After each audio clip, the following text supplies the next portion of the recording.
নমস্কার, আমি সুকৃতি রঞ্জন বিশ্বাস। এসআরবি মুক্তি ইউটিউবের পক্ষ থেকে আমি এই রিফিউজি শরণার্থী বাংলাদেশ থেকে আমরা যারা এসেছি তাদের অবস্থান কি, এই সমস্ত বিষয়ে কয়েকটা কথা বলবো। এই বিষয়ে দুই চারটে কথা বলার প্রয়োজন হচ্ছে এই কারণে যে বিজেপি এবং এখানে পশ্চিমবঙ্গে বিজেপির নেতা শুভেন্দু অধিকারী তিনি বারবার বলছেন যে বাংলাদেশ থেকে যে সমস্ত হিন্দুরা এসেছেন তারা সবাই শরণার্থী।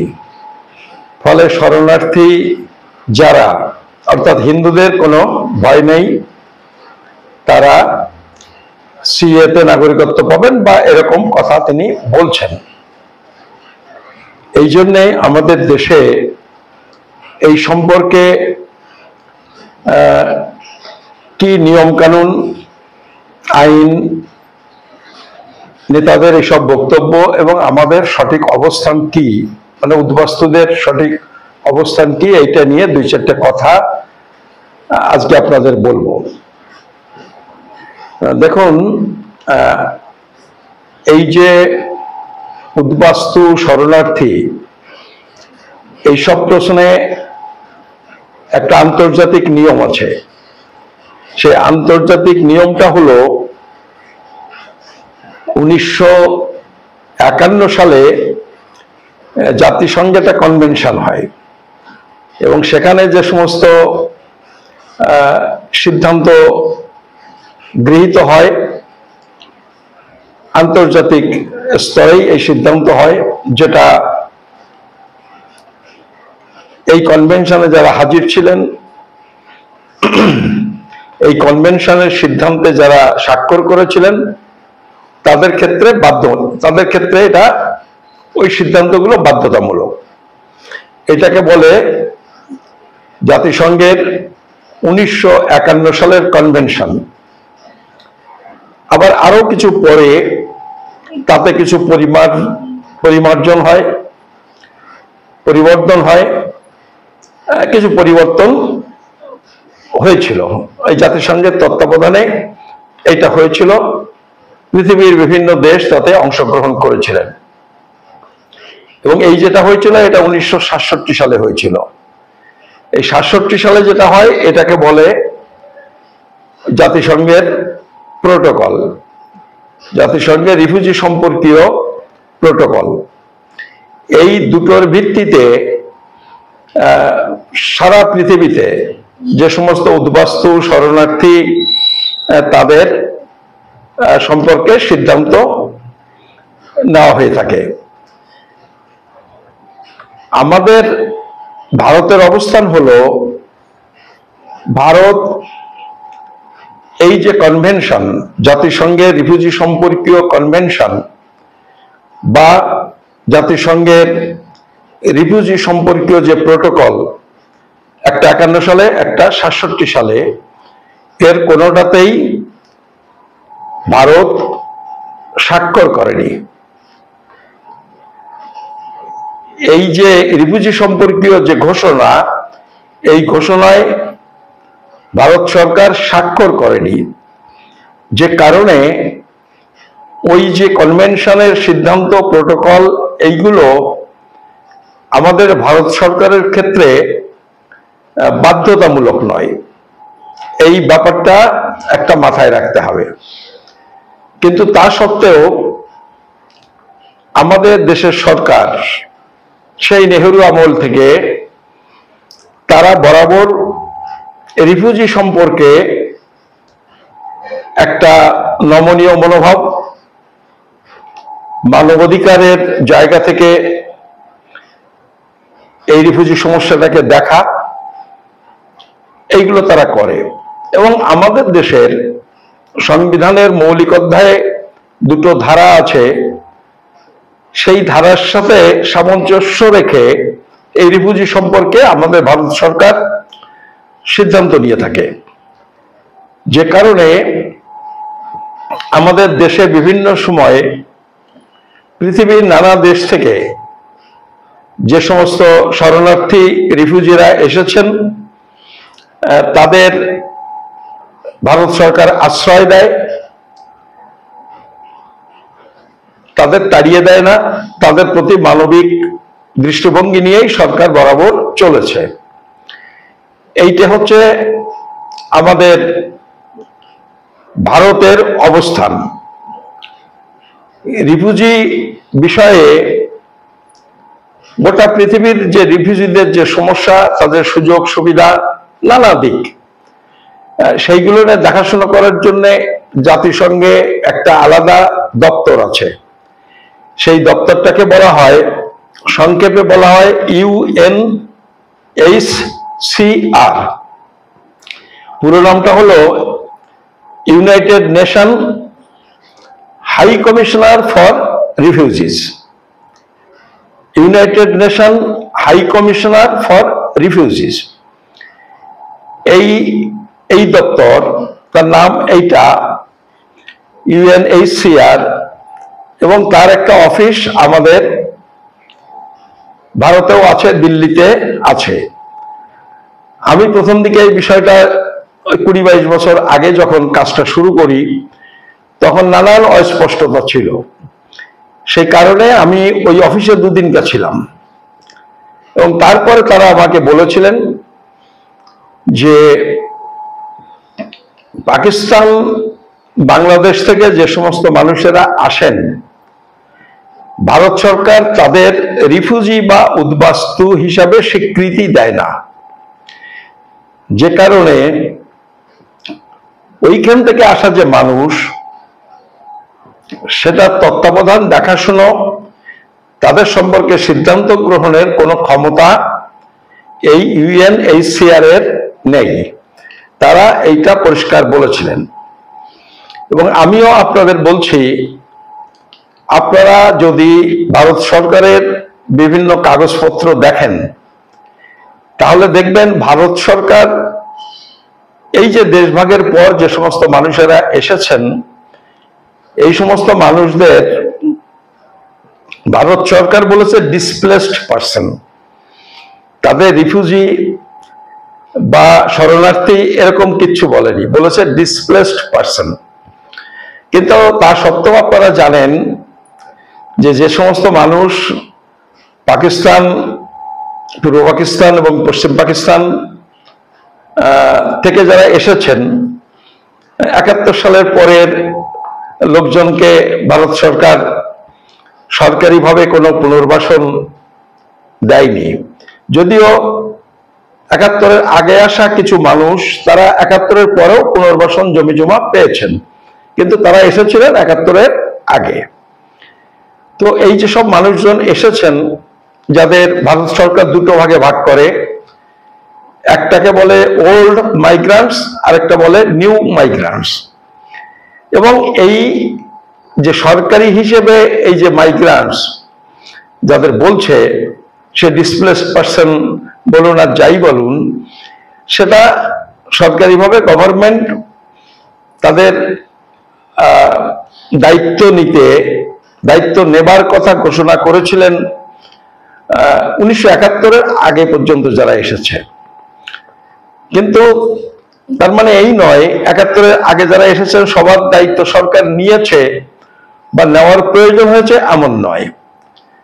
উপর বাংলা থেকে যারা এসেছেন, তারা নিজেদের মতো, আপনারা জানেন, এই কলকাতার প্রান্তে, ওয়েস্ট বেঙ্গলের নানান জায়গায় তারা ওই জবরদখল কলোনি তৈরি করেছেন। পরে গভর্নমেন্ট ওই কলোনিগুলোকে স্বীকৃতি দিয়েছে। এরা কিন্তু সরকারের ওই পুনর্বাসন যে প্রক্রিয়া, ওর মধ্যে রিফিউজি এরা নন। আবার অনেকে পুনর্বাসন প্রক্রিয়াতে পুনর্বাসন পেয়েছেন, তারাও সেখান থেকে বেরিয়ে এসে নিজের মতো করে নানান জায়গায় ব্যবস্থা করে নিয়েছেন। এ সমস্ত ঘটনা আছে। কিন্তু আমাদের আলোচ্য বিষয় এইটা নয়। আমাদের আলোচ্য বিষয় হলো যে শুভেন্দু অধিকারী, বিজেপির নেতা, যে কথা বলছেন যে এরা শরণার্থী, যারা ওপার বাংলা থেকে যারা এসেছেন তারা শরণার্থী। এখন দেখুন, শরণার্থী শব্দটা বললে ওই জাতিসংঘের বিষয়গুলো এসে যায়। তা সে যাই হোক না কেন, সেগুলো বাদ দিয়েও যদি আপনি মোটা দাগে যদি ধরেন, তাহলে আপনি এই Ka-19 হয়ে যাওয়ার পর আপনি বলতে পারেন যে 2014 সালের 31শে ডিসেম্বরের আগে যারা ভারতে এসেছেন তাদের, আমরা বলছি যে ভারতের বেনাগরিক, মানে তার মধ্যে যারা নাগরিকত্ব এখনো পাননি, আমি তাদের কথা বলছি, যারা এখনো পাননি তাদের কথা বলছি, তারা ভারতবর্ষে বেনাগরিক কিন্তু বৈধ বসবাসকারী। এই যে বেনাগরিক কিন্তু বৈধ বসবাসকারী 2014 সালের 31শে ডিসেম্বরের আগে যারা এসেছেন, তাদের যদি শুভেন্দুবাবু বলেন যে তারা শরণার্থী, তার একটা তার অর্থ আছে। কারণ যারা বৈধ মানে হচ্ছে তারা ভারতবর্ষের নাগরিকত্বের জন্য আবেদন করার অধিকারী। যদি তারা চান, যদি তাদের প্রয়োজনীয় কাগজপত্র থাকে, আবেদন করবার জন্য যে শর্ত, সেই শর্ত পূরণ করতে পারেন, নাগরিকত্ব পান বা না পান, তার আবেদন মঞ্জুর হোক বা না মঞ্জুর হোক, যারা বৈধ তারা আবেদন করতে পারেন। ফলে এদের কথা যদি শুভেন্দুবাবু বলেন তাহলে ঠিক আছে।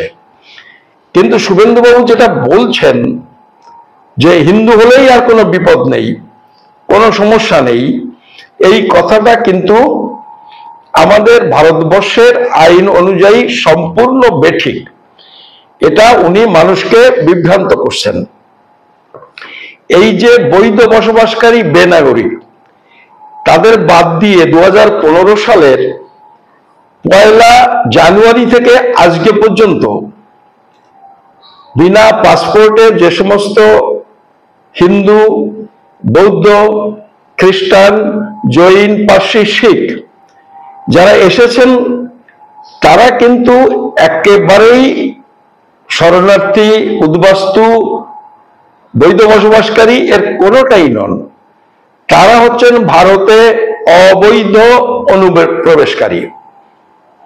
তারা ভারতে অবৈধ অনুপ্রবেশকারী। এই ব্যাপারটা আপনারা ওই যে জাতিসংঘের যে নিয়মাবলী, ভারতবর্ষের যে আইন, সবগুলো বিচার বিশ্লেষণ করুন, করে যেটা দাঁড়াবে সেটা হলো 2014 সালের 31শে ডিসেম্বরের পরে যারা এসেছেন, তিনি হিন্দু হলেও অনুপ্রবেশকারী, বৌদ্ধ হলেও অনুপ্রবেশকারী, মুসলমান হলেও অনুপ্রবেশকারী। এইখানে মুসলমানদের সাথে অন্য 6টা সম্প্রদায়ের কোনো পার্থক্য নেই। তারা 2014 সালের পরে আসলে অনুপ্রবেশকারী, তারা অবৈধ। এবং এই অবৈধ হবার কারণে সরকার, পুলিশ, প্রশাসন তারা যদি আপনার বিরুদ্ধে কোনো ব্যবস্থা নেয়, তারা নিতে পারে। তারা তাড়িয়ে দিতে পারবে কি পারবে না এইটা প্রশ্ন নয়। কারণ তাড়িয়ে দিতে গেলে বাংলাদেশ থেকে এসেছেন, বাংলাদেশ সরকার গ্রহণ করবে, তারপরে না তাড়িয়ে দেবে। কিন্তু আপনারা জানেন যে বাংলাদেশ সরকার তো স্বীকার করে না যে সেই দেশের মানুষ ধর্মীয় নির্যাতনের কারণে পালিয়ে ভারতবর্ষে আসছে, বা অন্যান্য নানা কারণে ভারতবর্ষে পালিয়ে আসছেন, এটা গভর্নমেন্ট স্বীকার করে না। আসলে এটা কোনো গভর্নমেন্টই স্বীকার করে না। এটা একটা গভর্নমেন্টের পক্ষে অস্বস্তিকর ব্যাপার। হ্যাঁ, আন্তর্জাতিক ক্ষেত্রেও এটা অস্বস্তির কারণ হতে পারে। এটা স্বীকার করলে, যে কারণে বাংলাদেশ সরকার এটা স্বীকার করে না, ন্যাচারালি তারা নেবে না। কিছু কিছু মানুষকে তারা গ্রহণ করছে, আপনারা দেখেছেন, যারা মুসলমান। কিছু মুসলমান মানুষ, গরিব মানুষ, তারা কাজের জন্য এসেছিলেন, আপনারা দেখেছেন। ওই হরিয়ানা বা ওই জায়গাতে কাজকর্ম করতেন, বিভিন্ন জায়গাতে, বোম্বেতে কাজকর্ম করতেন। যখন এইসব ধরপাকড় হচ্ছে, এই যে যা এখন চলছে, আপনারা এর আগে দেখেছেন যে বেশ কিছু পরিবারকে ধরে জেলে আটক করেছে, যারা স্বীকার করেছে যে তাদের বাড়ি বাংলাদেশে, এরা বাংলাদেশি। আবার একটা একটা গ্রুপের কথা কাগজে বেরিয়েছিল, আমি আপনাদের একটু মনে করে দিই। সেটা হলো তারা হরিয়ানার ইটভাটাতে কাজ করতেন, 4-5টা পরিবার, গোটা 24-25 জন মানুষ। তারা এসে জলপাইগুড়ির একটা থানাতে সারেন্ডার করেছেন। তারা তুলনামূলকভাবে বুদ্ধিমান মানুষ, এদিক ওদিক খবর নিয়ে দেখেছেন যে এইসব হচ্ছে, ধরপাকড় হচ্ছে। তারা ওখানে ধরপাকড়ের জন্য, মানে হরিয়ানাতে ধরপাকড়ের জন্য তারা চলে এসেছেন যে ঠিক আছে, অসুবিধা হচ্ছে, আমরা বাংলাদেশের মানুষ, বাংলাদেশে চলে যাই। এই বর্ডার এলাকায় এসে যখন বিপদের কথা দেখেছেন, তারা থানায় গিয়ে আত্মসমর্পণ করেছেন, করে বলছেন যে আমাদের বাড়ি অমুক অমুক অমুক জায়গায় বাংলাদেশে, আমরা চলে যেতে চাই, আপনারা আমাদের ফিরে যাওয়ার ব্যবস্থা করুন। এরকম লোকজন কিছু আছেন, আপনারা সেটা দেখেছেন। কিন্তু কোন হিন্দু যারা চলে এসেছেন, ওখানকার জমি জমা বিক্রি করে, ওখান থেকে ধর্মীয় নির্যাতনের কারণে কিছু লোক আসতে পারেন, সেটা যদিও খুব কম, আশঙ্কায় বেশি মানুষ আসেন। তারা ভাবেন ঠিক আছে, এখনই বাংলাদেশে আমাদের খুব সমস্যা কিছু হচ্ছে না, কি জানি হয়তো আগামী দিনেও আমাদের পরবর্তী প্রজন্ম তারা সমস্যায় পড়তে পারেন, যে কারণে বাংলাদেশের মানুষ এখানে চলে আসেন। অধিকাংশ মানুষ এই কারণেই আসেন। এখানে এসে নানান রকমের গল্প বলেন, ওখানে অত্যাচারিত হয়েছেন, অমুক তমুক, এটা সেটা, বা ওই তিলকে তাল করেন। আমি ওই সব প্রসঙ্গে যাচ্ছি না। তবে এইটা একটা সত্য কথা যে একটা আশঙ্কা মানুষের মধ্যে কাজ করে, যে কারণে তারা চলে আসেন। চলে আসেন কেন আসেন, তার কারণ হচ্ছে এখানে এসে ভারত সরকার এদিক ওদিক করে যেভাবেই হোক আলটিমেটলি তারা এখানে টিকে থাকতে পারেন, থেকে যান। ভারত সরকার একেবারে খুঁজে খুঁজে বের করে ওই চুন চুনকে, ওই যেটা বলে থাকেন অমিত শাহ, ওইটা করেন না। এখানে মোটামুটি যদিও কিছু মানুষ ওই অভিযোগ করলে ধরা পড়েন, তাদের পাঠিয়ে দেন, কিন্তু সাধারণভাবে এসে মানুষজন থেকে যান। আস্তে আস্তে অন্যান্য কাগজপত্র নেতাদের ধরে হোক, কিছু পয়সা কড়ি দিয়ে হোক, এভাবে তৈরি করে ফেলেন। তো এইটা একটা ব্যাপার আছে। কিন্তু ওই এখনকার আইনের কথা যদি বলেন, সেই আইনের দৃষ্টিভঙ্গিতে আমি বলছি শুভেন্দুবাবু মিথ্যে কথা বলছেন। ওই 2014 আগে আসা মানুষ কিন্তু এখানে শরণার্থী নন, তারা কিন্তু অবৈধ অনুপ্রবেশকারী। তাদের বিরুদ্ধে যে কোনো সময় সরকার ব্যবস্থা গ্রহণ করতে পারে, তাড়িয়ে না দিলে আটক করতে পারে, ডিটেনশন ক্যাম্প করতে পারে, অথবা তাদের ধরে হয়তো এমন একটা কার্ড তাদের দিয়ে দেবে যাতে মুঠো মজুরির কাজ করে খাওয়া যাবে, একটা ওয়ার্ক পারমিট, এবং হয়তো একটা পলিসি তৈরি হবে যে তারা এইটুকু অধিকার পাবে যে তাদের ছেলেমেয়েরা স্কুলে যেতে পারবে, এরকম প্রাইভেট ফার্মে কিছু কাজ করতে পারবে, কি কি কাজ করতে পারবে পারবে না তার হয়তো একটা তালিকা তৈরি হবে। সেটা হলো পরের ব্যাপার, কিন্তু সেটা এখনো হয়নি। এখনো অব্দি তারা অবৈধ অনুপ্রবেশকারী। দেখুন, অনেকে ভাবছেন যে আমরা ইন্ডিয়ান অরিজিন, তাই আমরা এইসব সুযোগের অধিকারী, এসব কথা অনেকে বলেন, কিন্তু এইসব কথা কিন্তু ঠিক নয়। ঠিক নয় মানে সরকারও মানেনি, আর আমরা যারা ইন্ডিয়ান অরিজিন দাবি আমরা করি, কিন্তু সেই দাবি যদি আইনসঙ্গত না হয়, মানে আইন করে যদি সেই দাবিকে প্রতিষ্ঠা না দেয় ভারত সরকার, তাহলে এটা হয় না। কারণ এখন পাকিস্তান, ভারত, বাংলাদেশ একটা স্বাধীন সার্বভৌম দেশ, তাদের নিজস্ব সংবিধান, নিজস্ব নাগরিকত্ব আইন, সেই আইনের মধ্যে থেকেই কথা বলতে হবে, কাজ করতে হবে। হ্যাঁ, নিশ্চিতভাবে আইন পরিবর্তনের একটা লড়াই করা যেতে পারে, করতে হবে, আমরা করছিও সেটা, যাতে এই 31শে ডিসেম্বরের পরে, 2014 সালের 31শে ডিসেম্বরের পরে যারা এসেছেন তাদের এই সমস্যাটা মেটে। কিন্তু এখন অব্দি বিজেপি যা তৈরি করেছে তার মধ্যে কিন্তু নেই। এক কথায় বললে আমি বলে দিতে পারি, বিজেপি 2014 সালের 31শে ডিসেম্বরের পরে যারা এসেছেন তারা হিন্দু হলেও তাদের খরচের খাতায় ফেলে দিয়েছে।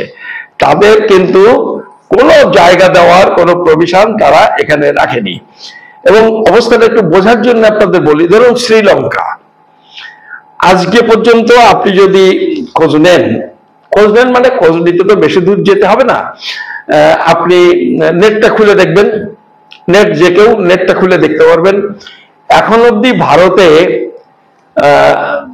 30-40 বছর হয়ে গেছে শ্রীলঙ্কার যে রিফিউজি তারা এখানে আছেন সরকারিভাবে, মানে যাদের পাকিস্তান বাংলাদেশ থেকে যে রিফিউজি এসছে তাদের সরকার শরণার্থী বলে স্বীকার করেন না, যে জন্য ওই যে UNHCR কিন্তু দায়িত্ব নিতে পারে না, জাতিসংঘ দায়িত্ব নিতে পারে না। কিন্তু শ্রীলঙ্কার ব্যাপারটা কিন্তু তা নয়, আফগানিস্তানের ব্যাপারটা তা নয়, তিব্বতের ব্যাপারটা তা নয়। সে জায়গায় শরণার্থীরা যারা আছেন, এমনকি রোহিঙ্গা যারা এসছেন, তাদের কিন্তু শরণার্থী হিসেবে স্বীকৃতি দিয়েছে জাতিসংঘ, তাদের কার্ড দিয়েছে, তাদের টাকা পয়সা খাবার, তাদের বেঁচে থাকার যা প্রয়োজন সেগুলো দেয় ভারত সরকার, তাদের এই দেশে থাকবার অনুমতি দিয়েছে। কিন্তু পাকিস্তানের ব্যাপারটা কিন্তু আলাদা, এইটা একটু বুঝে নিন। যেখান থেকে শরণার্থী কথাটা বলছেন, এইটা কেউ সুযোগ পেলে জিজ্ঞেস করবেন যে সবাইকে এই শরণার্থী মর্যাদা দেওয়া হয়েছে, কেন দেওয়া হয়নি? কংগ্রেস আমলেও দেয়নি, আর এই যে হিন্দু দরদি বলছে যারা আমাদের বিজেপি, তারাও দেয়নি। কেন দেয়নি একটু জিজ্ঞেস করবেন। এবং যেটা বলছিলাম সেটা হলো, এই জাতিসংঘের কার্ড প্রাপ্ত শ্রীলঙ্কান রিফিউজি আমাদের ভারতে আছেন 58,600 জন। 58,600 জন। ক্যাম্প আছে কতগুলো? ক্যাম্প আছে 104টে ক্যাম্প আছে ভারতে। অধিকাংশটাই হচ্ছে তামিলনাড়ুতে, কিছু উড়িষ্যাতেও আছে ক্যাম্প। আবার জাতিসংঘের কার্ড প্রাপ্ত নয়, কিন্তু তামিলনাড়ুর স্টেট গভর্নমেন্ট তাদের স্বীকৃতি দিয়েছে, দিয়ে তাদের সাহায্য সহযোগিতা করে। এইরকম শ্রীলঙ্কান রিফিউজির সংখ্যা আছে 34,135 জন। এরকম আছে 34,135 জন। এরা কিন্তু 30-40 বছর ধরে আছেন। এবং এই যে রিফিউজিদের কথা বলছি, এর মোটামুটি ধরুন এই 45-50% এরকম, অর্ধেকের একটু সামান্য কম বেশি, এরা হচ্ছে অর্ধেকের সামান্য কম, তারা হচ্ছে ভারতীয়। ভারত থেকে, মানে ভারত তাদের জন্মভূমি, ভারত থেকে তারা শ্রীলঙ্কায় গেছিলেন। আর অর্ধেকটা হচ্ছে শ্রীলঙ্কান বংশোদ্ভূত, তার মানে ভারতীয় বংশোদ্ভূত রিফিউজি পরিবারে তাদের জন্ম। যে সমস্ত রিফিউজিরা তামিলনাড়ু থেকে শ্রীলঙ্কায় গেছিলেন তাদের সংখ্যা হচ্ছে অর্ধেকটা, আর সেই পরিবারে যারা শ্রীলঙ্কার মাটিতে জন্মগ্রহণ করেছেন তারা হচ্ছে অর্ধেকটা, আধা আধি। এই যে পরিসংখ্যানের কথা বললাম, যেমন আমরা পূর্ব পাকিস্তান বা বাংলাদেশে সেখান থেকে এসেছি একটা সংখ্যার মানুষ, আর আমাদের পরিবারে জন্মগ্রহণ করেছেন যারা এই মাটিতে কিন্তু উদ্বাস্তু পরিবারে জন্মগ্রহণ করেছেন, তেমনি তাহলে ওরাও কিন্তু ইন্ডিয়ান অরিজিন এবং ইন্ডিয়ার জন্ম, তারা চলে গেছেন শ্রীলঙ্কায়। যারা ইন্ডিয়ায় জন্ম চলে গেছেন তাদের তো আমরা যারা পাকিস্তানের জন্ম এখানে এসেছি তাদের থেকে অধিকার বেশি, কিন্তু তারা ক্যাম্পে আছেন এবং তারা প্রত্যেকেই হিন্দু অথবা বৌদ্ধ। ফলে বিজেপি সম্পর্কে যে ধারণা সবসময় এই আমাদের বেশি করে নমো যারা আছেন তারা ভাবেন, ব্যাপারটা এরকম নয়। এইটা একটু মাথায় রাখতে হবে। আর আমি আগের একটা ইয়েতে বলেছি, সেটাও আপনি দেখে নিন, আমার কথা ঠিক না বেঠিক আপনি এটা খুঁজুন, নেটে খুঁজুন। 800 হিন্দু, পাকিস্তানের হিন্দু, তাদের ফিরে যেতে হয়েছে এই কিছুদিন আগে। তাদের জায়গা এখানে দেয়নি। কেন দেয়নি? কাগজপত্রের সমস্যার জন্য। 6-7 বছর আগে এসে অ্যাপ্লাই করেছেন, করে এখানে ভিসা এক্সটেনশন করে আছেন, গভর্নমেন্ট তাদের ভিসা এক্সটেনশন করেছে, করতে তাদের পাসপোর্টই এক্সপায়ার করে গেছে। আর পাসপোর্ট এক্সপায়ার করে গেলে তো এটা পাকিস্তানের ইস্যু করা পাসপোর্ট। এখন ওই পাসপোর্টটা হাই কমিশন অফিস, পাকিস্তানের হাই কমিশনের অফিস করতে পারে যদি তারা করে, কিন্তু তার একটা বড় রকমের ফি আছে। 1 লাখ টাকার কমে একটা পাসপোর্টের সমস্যা মেটে না। একটা পরিবারে 5-7 লক্ষ টাকা এতদিন এই দেশে বেশ করে তারা সর্বশান্ত হয়ে গেছেন। ভারত কিন্তু, বিজেপি কিন্তু তারা হিন্দু বলে এই জায়গায় থাকতে দেয়নি, কাগজপত্র কমপ্লিট করতে পারেনি বলে চলে যেতে হয়েছে।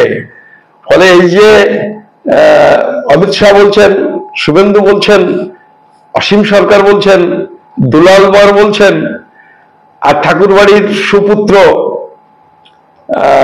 শান্তনু ঠাকুর বলছেন আবেদন করলেই হয়ে যাবে, এটা কিন্তু এরকম ব্যাপারটা নয়।